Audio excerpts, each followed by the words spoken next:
Basta a gente imaginar a quantidade de dinheiro, tipo, na casa dos muitos bilhões de dólares todos os anos, que a nossa sociedade gasta apenas para fingir que 5 fatos inegáveis da vida simplesmente não existem. Nossa, sim. É uma indústria inteira, né? Exatamente. São filtros em redes sociais, aqueles cremes milagrosos, indústrias inteiras de entretenimento desenhadas quase que milimetricamente para nos distrair. Distrair do envelhecimento, da doença. Uhum. E do fato de que as coisas mudam, sabe? E a nossa imersão de hoje mergulha num conjunto de documentos compilados sob o título 13 Buddhist Scriptures as Dharma. Que é um material incrível, diga-se de passagem. Sim, fantástico. E a tese central desse material é de que, fugir desses exatos fatos é o que está nos adoecendo. O objetivo dessa nossa análise hoje é entender como os textos da tradição budista nunca foram pensados como artefatos de museu, sabe? Daquele tipo que fica guardado atrás de um vidro blindado. Sim, aquela coisa intocável. Pois é, eles foram projetados como uma ferramenta prática de transformação. O que, assim, por si só já exige uma mudança completa na forma como a gente costuma encarar a sabedoria antiga, né? Com certeza. Porque normalmente há uma tendência de catalogar textos milenares, analisar o idioma morto e, manter uma distância segura daquilo. Vira só um estudo acadêmico frio. Exato. Mas o material que temos em mãos usa uma palavra muito específica para descrever essas escrituras, que é refúgio. Refúgio? Isso. E um refúgio não é um objeto de estudo puramente histórico. É um lugar para onde se corre quando tem uma tempestade lá fora. E a tempestade, nesse caso, é a confusão da nossa própria mente. Ok, vamos desvendar isso. Porque, para entender como um texto antigo pode ser um refúgio prático, a gente precisa primeiro entender a palavra-chave que ancora tudo isso, que é Dharma ou Dhamma, em Pali, né? A raiz de tudo. Isso. O documento diz que afirmar que os ensinamentos do Buda são Dharma é o mesmo que dizer que eles representam a realidade. E olha que detalhe, o texto faz questão de colocar essa palavra com R maiúsculo. Realidade com R maiúsculo, exato. Pois é. O que me leva a perguntar assim, o que diferencia essa realidade com R maiúsculo da realidade mundana que a gente vivencia quando, tá pagando boletos ou preso no trânsito? Então, essa distinção é o coração de todo o sistema. A realidade do trânsito e dos boletos, ela é filtrada pelos nossos condicionamentos, sabe? Como assim, filtrada? Todos nós navegamos pela vida através de óculos coloridos pelos nossos medos, pelos nossos desejos de que as coisas sejam diferentes do que realmente são e, claro, pelas nossas ilusões de controle. A gente adora achar que tem controle. Nossa, adoramos! Já a realidade com R maiúsculo, o Dharma, é a maneira como as coisas fundamentalmente operam no universo, independentemente das nossas opiniões ou preferências sobre elas. Entendi. É como a gravidade, né? Não importa se eu gosto dela ou não. Exatamente isso. Diferentes tradições budistas podem até ter debates filosóficos intensos sobre os contornos mais finos dessa realidade. Mas tem um consenso absoluto sobre o motivo da gente precisar conhecê-la. E qual seria? A ignorância sobre como as coisas realmente são é a verdadeira fábrica do nosso sofrimento. Compreender o Dharma, portanto, é o que quebra essa engrenagem. Certo. Então, se o objetivo dessa ferramenta transformadora é nos fazer encarar a realidade de frente para acabar com o sofrimento e o estresse diário, a pergunta mais urgente que surge é: qual é exatamente essa realidade que passamos, a maior parte do nosso tempo tentando evitar? É aí que o texto pega pesado. Pega mesmo. O nosso texto base vai direto ao ponto. Ele analisa uma escritura chamada Anguttara Nikaya 5.7, que lista, assim, 5 fatos inegáveis. Fatos sobre os quais todo mundo, leigos, monges, ricos, pobres, deveriam refletir frequentemente. E eu vou te confessar uma coisa. Pode falar. Na primeira vez que eu li essa lista, foi como um balde de água gelada. E a intenção é exatamente essa, viu? É uma lista desenhada justamente para desmantelar as nossas defesas psicológicas. O que mais te chamou a atenção na leitura desses pontos? Cara, Os primeiros 3 são como uma sequência rápida de socos no boxe, sabe? Sim, é papum. Isso. Número 1. Estou sujeito ao envelhecimento e não fui além dele. Número 2. Estou sujeito a doenças e não fui além delas. Número 3. Estou sujeito à morte e não fui além dela. É duro de ler. Muito. E aí vem o quarto, que é um soco direto no estômago.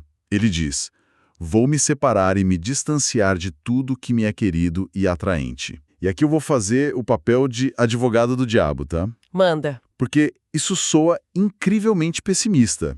Como é que focar no nosso declínio físico, no fim da vida e, na perda de quem a gente ama pode ser algo que liberta? A sensação inicial é de que isso só serve para gerar uma crise existencial profunda e depressiva. Eu entendo totalmente essa visão. Mas o que é fascinante aqui é que o texto não está flertando com o pessimismo, sabe? Ele está propondo uma clareza radical. Clareza radical, gostei do termo. Pois é. A nossa intuição diz que pensar em perda traz dor, logo a gente não deve pensar nisso. Foge do assunto. Exato, muda de canal. Só que a psicologia por trás do ensinamento budista argumenta algo muito mais sutil. A verdadeira raiz da nossa ansiedade profunda não é o fato de que vamos envelhecer ou perder as coisas. Não. Não. O sofrimento crônico nasce do esforço colossal e muitas vezes inconsciente, que a gente faz para negar que isso vai acontecer. É como se a dor fosse um evento inevitável, mas o sofrimento fosse a resistência a esse evento. Nossa, faz muito sentido. É como, gastar toda a sua energia vital segurando uma porta muito pesada para mantê-la fechada, sabendo que do outro lado tem um trator empurrando. Uma analogia perfeita. Porque em uma hora a porta cede, né? E o cansaço de ficar segurando ela já destruiu a nossa paz muito antes do impacto. Sim, a ilusão de controle permanente é exaustiva. Ao olhar para esses 4 primeiros fatos, sem desviar o rosto, a porta finalmente se abre. A resistência cai. E é por isso que o 5º fato dessa lista é a grande virada de chave. O 5º fato. Isso. Porque sem ele, realmente seria só um niilismo deprimente. O 5º fato diz: sou dono de minhas ações, herdeiro de minhas ações, nascido de minhas ações, parente de minhas ações e tenho minhas ações como meu árbitro. O que quer que eu faça, seja para o bem ou para o mal, serei seu herdeiro. Caramba! E só um detalhe importante, a palavra usada no idioma original para ação é kama ou karma. Entendi. Esse 5º ponto tira o ser humano do papel de vítima passiva do universo, né? Exatamente. Porque, o corpo vai inevitavelmente envelhecer, a saúde vai falhar em algum momento, as pessoas ao redor vão seguir seus próprios caminhos ou partir. Tudo isso é o terreno do incontrolável. Sim, não temos o que fazer quanto a isso. Mas as ações que tomamos hoje, as palavras que a gente escolhe, as intenções que cultivamos, elas formam a única bagagem real que a gente carrega. É uma mensagem de empoderamento absurdo, se você pensar bem. E se conectarmos isso ao panorama geral, veremos que é um chamado fortíssimo à responsabilidade. Aceitar os 4 primeiros fatos liberta a gente daquela fantasia infantil de que o mundo externo vai nos proporcionar segurança eterna. O que é impossível. Agir no mundo é a nossa herança definitiva. Então, não se trata de uma visão sombria, mas sim de um convite para vivermos com uma intenção afiada e consciente, sabendo que cada pequena atitude ecoa e molda o nosso futuro. Mas aí a gente entra no desafio prático que as nossas fontes levantam de forma tão brilhante. Porque, olha, saber tudo isso de forma lógica é muito diferente de vivenciar tudo isso, né? Ah, sem dúvida. Tem um abismo aí. Pois é. Ler essa lista e pendurar na porta da geladeira com um imã não é o suficiente para alcançar a liberdade mental. E aí o texto introduz a ideia de que o Dharma opera em 3 níveis distintos: o estudado, o praticado e o realizado. O método é estritamente progressivo, sabe? O primeiro nível, o Dharma estudado, é aquele contato intelectual inicial. A teoria, né? Isso. É sentar, ler as escrituras, entender os conceitos, decorar as listas e debater com os outros. Aí vem o segundo nível, o Dharma praticado, que é onde a teoria encontra o asfalto. Onde a coisa fica séria. Exato.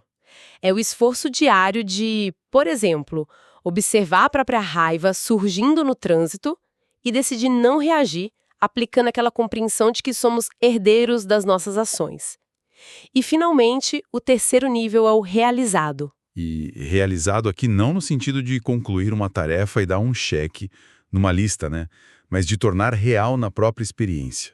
O documento descreve essa etapa como algo quase transcendente.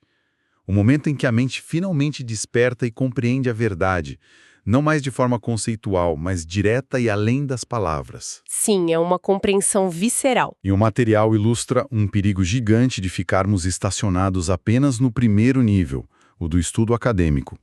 Tem uma citação maravilhosa do Dhammapada, nos versos 64 e 65.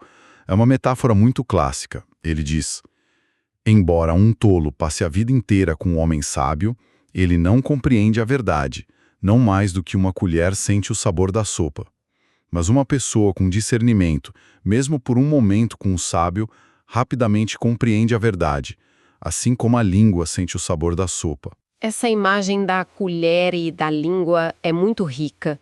Se pensarmos bem, as duas entram no mesmo prato de sopa, né? Sim, estão no mesmo ambiente. Ambas estão cercadas pelo mesmo caldo, pelos mesmos vegetais e temperos. Mas a diferença monumental reside na capacidade de permeabilidade e a absorção. A colher entra e sai da sopa exatamente do mesmo jeito que entrou. Ela não é transformada pela sopa. Aqui é onde a coisa fica realmente interessante, porque o nosso texto diz explicitamente que ler sobre tocar piano não é o mesmo que tocar piano. E eu fico pensando muito na armadilha do nosso próprio intelectualismo, sabe? Como assim? É como se a gente resolvesse ler o manual de engenharia de uma bicicleta.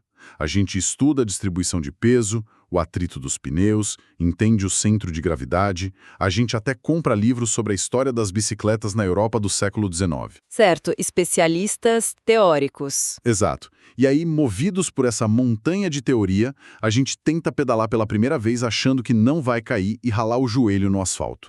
É o de uma soberba quase cômica. Nossa, é muito real isso. O risco de se tornar uma colher erudita é imenso, especialmente para mentes muito analíticas. Uma pessoa pode colecionar conceitos filosóficos, saber citar as escrituras originais de cor, pode até ficar corrigindo os outros sobre a pronúncia exata do Pali nas redes sociais. Ah, o clássico chato da internet. Pois é, mas se ela continua sendo dominada pela ansiedade, pela raiva e pela reatividade no seu dia a dia, ela é apenas a colher. A física do equilíbrio na mente não substitui a resposta automática do corpo quando a bicicleta pende para o lado. O intelectualismo, quando não serve como ponte para a prática experiencial, torna-se apenas mais uma camada do ego. Uma nova forma de vaidade. Exatamente. Uma nova forma de vaidade onde a pessoa se orgulha do quão refinada é a sua própria ignorância. Tornar-se a colher mais bem polida da gaveta, mas sem nunca saber o gosto do caldo, né? No entanto, o próprio texto é muito acolhedor nesse sentido, porque ele admite que a jornada tem que começar em algum lugar.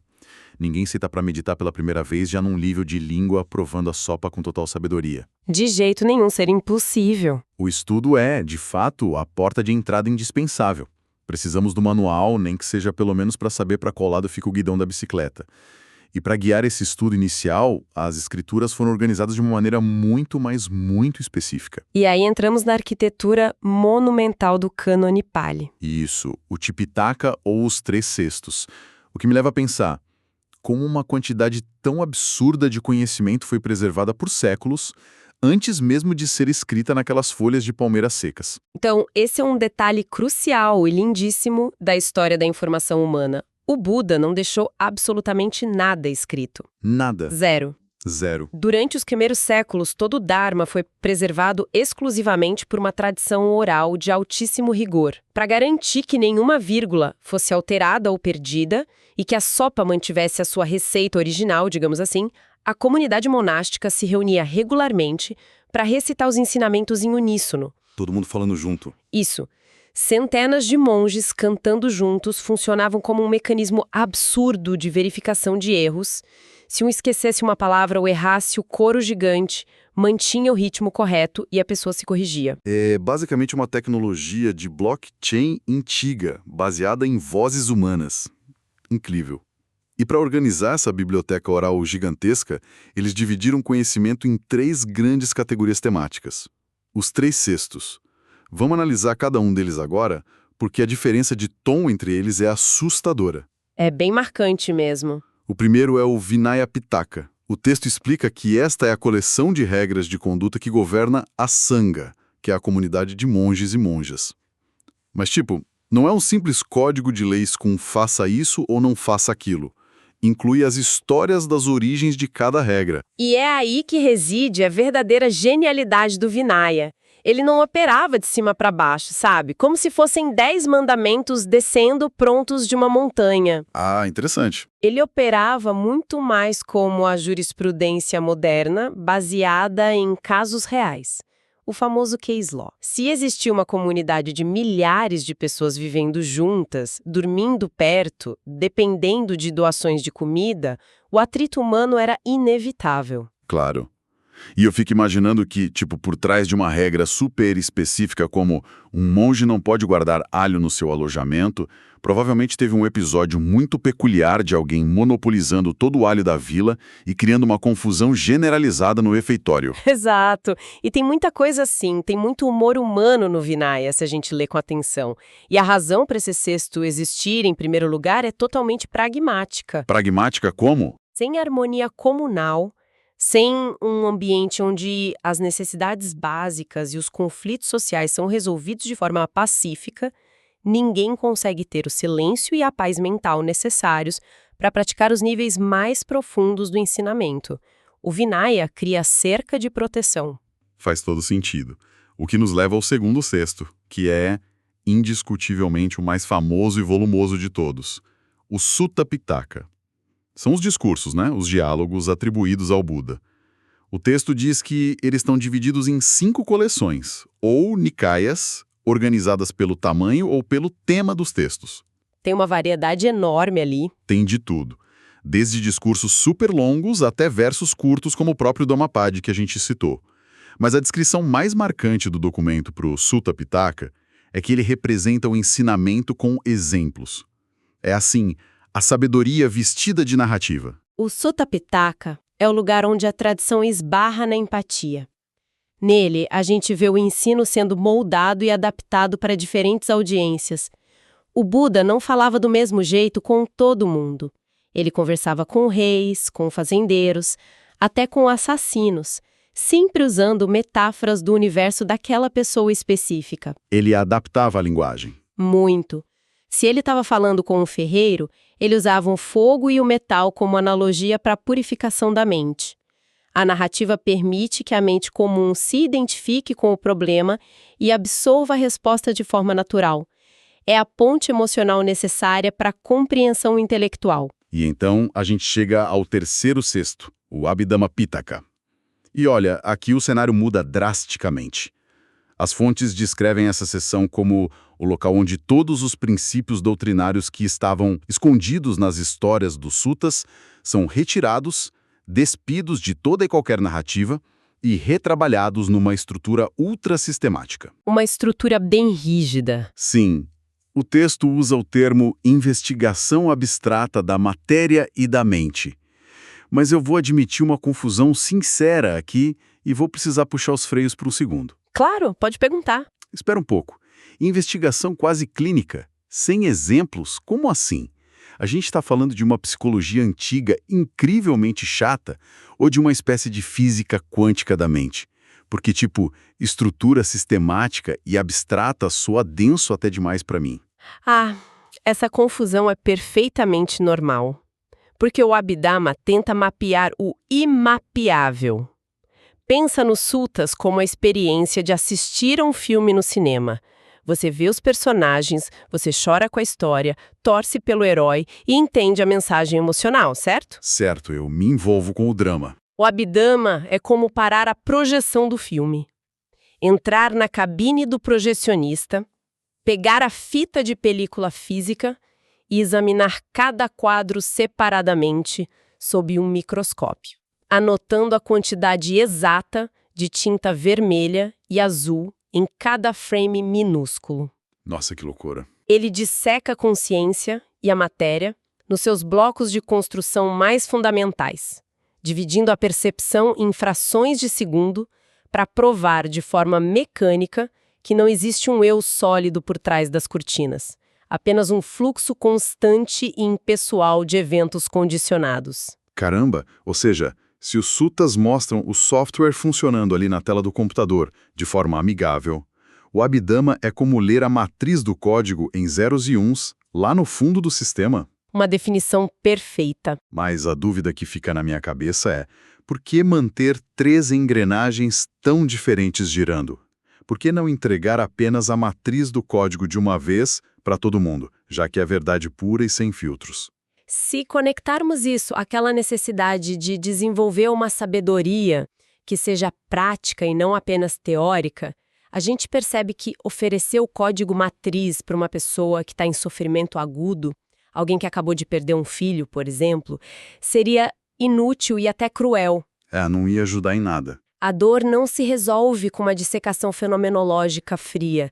A dor inicial pede uma narrativa, um contexto acolhedor, uma história com a qual a pessoa consiga se relacionar para começar a sarar.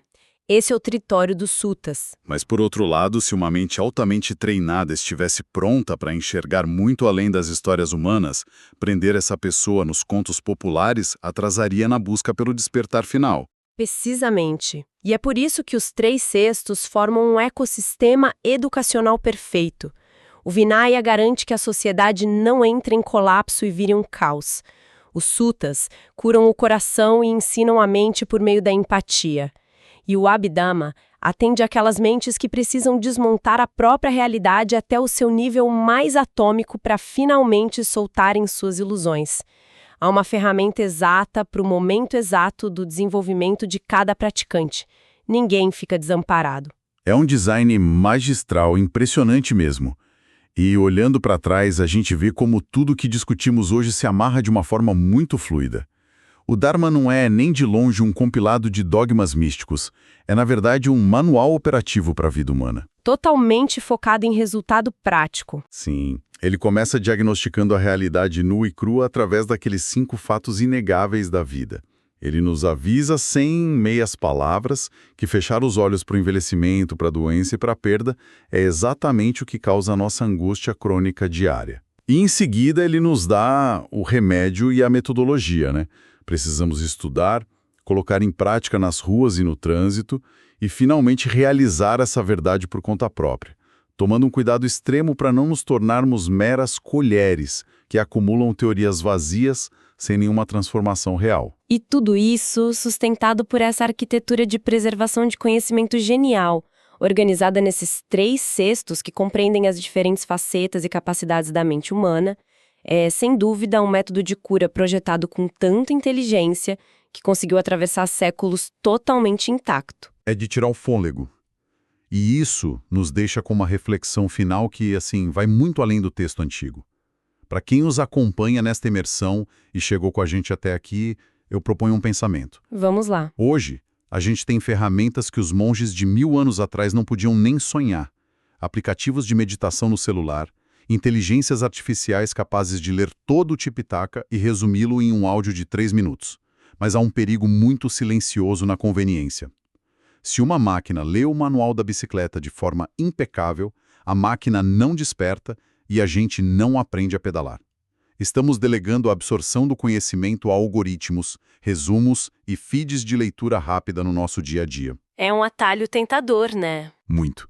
E a pergunta provocativa que fica é: será que terceirizar o nosso estudo para a tecnologia está realmente nos poupando tempo para praticar ou está apenas criando uma ilusão de sabedoria onde a gente consome mais sopa do que nunca, mas sente cada vez menos o seu sabor? Fica aí algo para levarmos para a nossa própria realidade hoje.